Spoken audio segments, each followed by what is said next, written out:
হচ্ছে ইসলামকে বিকৃত করে দিচ্ছে।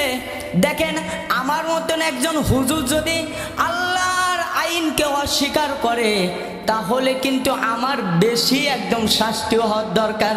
কেননা আমি হুজুর সব জানি, সব বুঝি, জাইনে বুঝে যদি অন্যায় করি আমার বেশি শাস্তি হওয়ার দরকার আছে কিনা।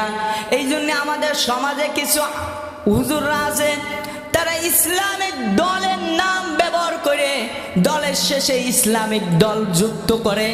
তারা বলে কি, এর মাঝে এই তো খবরে দেখলাম, প্রিয় ভাইরা রাগ করবেন না, এর মাঝে খবরে দেখলাম এক নারী বলতেছে কি, আমাদের অমুক আমির সাহেব বলেছে তারা যদি ক্ষমতায় যেতে পারে জীবনে, তারা যদি ক্ষমতায় যেতে পারে জীবনে শরিয়াত আইন বাস্তবতা করবে না। জোরে বলুন নাউজুবিল্লাহ।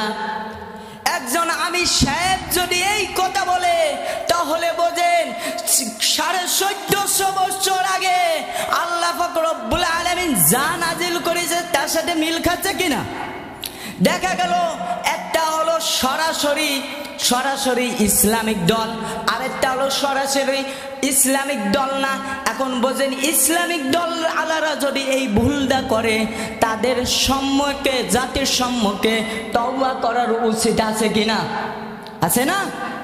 এই জন্য প্রিয় ভাইরা, আমি আলোচনার ভিতর যাচ্ছি, আপনারা কেউ রাগ করবেন না, বুঝনের ক্ষেত্রে বললাম। এই জন্য আমরা যারা হুজুররা আছে, মিডিয়ায় বয়ান রেকর্ড হচ্ছে, হুজুররা যারা আছে তাদেরকে অনুরোধ করতেছি জীবনে ইসলামকে বিকৃত করেন না। কেননা আল্লাহ পাক রব্বুল আলামিন বলতেছে, জমিন আমার, আইন চলবে আমার, বান্দা জমিন আমার, আইন চলবে আমার, ইবাদত চলবে আমার। তুমি যদি অন্য কোনো আল্লাহকে, অন্য কোনো প্রভুকে মানো, অন্য কারোর নেতাকে মানো, তবে আলাদা জমিন করে নাও।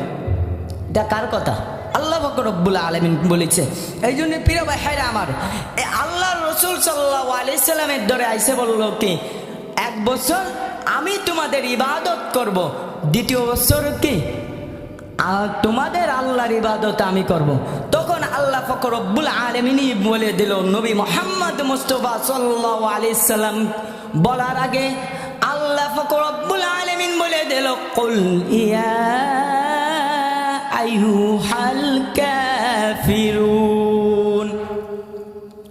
হে নবী আপনি বলে দেন। কাকে বলে দিছে? আল্লাহ পাক রব্বুল আলামিন বলে দিছে, হে নবী আপনি বলে দেন, এ কাফেররা, লা আবুদু মা তা'বুদ। লা এটা হলো নাহিস সিগা, এটা হলো নাহিস সিগা। আল্লাহ পাক রব্বুল আলামিন বলতেছে, লা আবুদু মা তা'বুদ। এখানে বলতেছে আমি তার ইবাদত করি যার ইবাদত তোমরা করো না। আল্লাহ রসুল সাল্লাল্লাহু আলাইহি সাল্লাম কার ইবাদত করতেন? একমাত্র আল্লাহ পাক রব্বুল আলামিনের ইবাদত করতেন। এই জন্যই প্রিয় ভাইরা আমার, প্রিয় বাবাজিনরা, আমরা বলতে চাই, ইবাদত রাজনীতি হোক, যেটা হোক, সব কিছু আল্লাহর জন্য হতে হবে, কোনো তাগুতের জন্য হওয়া যাবে না। এই জন্য ইবাদত করতে হবে আল্লাহর জন্য, দায়িত্ব আইন মানতে হবে আল্লাহর জন্য, সমাজ মানতে হবে আল্লাহর জন্য, সব কিছু আমার সব কিছু মানতে হবে আল্লাহর জন্য। আল্লাহর ইচ্ছা ছাড়া অন্য কারো মারা যাবে না। প্রিয়